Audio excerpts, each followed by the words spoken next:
Good afternoon and welcome to the lovely countryside in the little town of Mittelsen, where I'm going to be answering a few questions that have come through.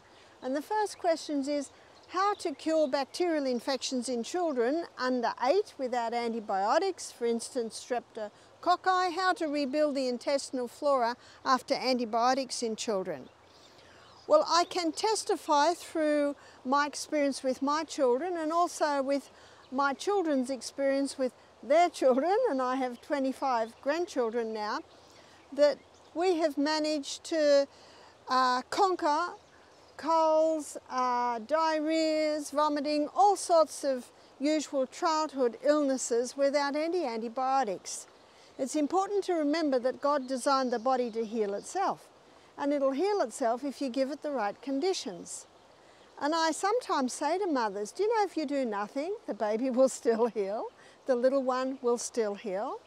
But whenever my children got sick, I would just put them on fruit for a day, and they could have herb teas and extra sleeps.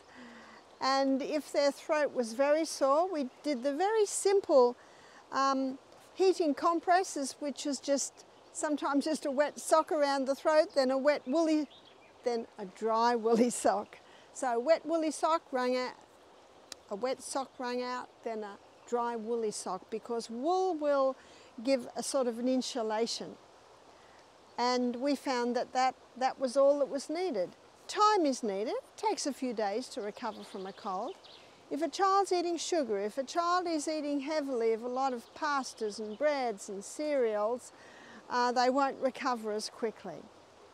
We've got an inbuilt immune system, and that immune system will successfully fight any problem that comes into the body as long as you give it the right conditions. What are the conditions?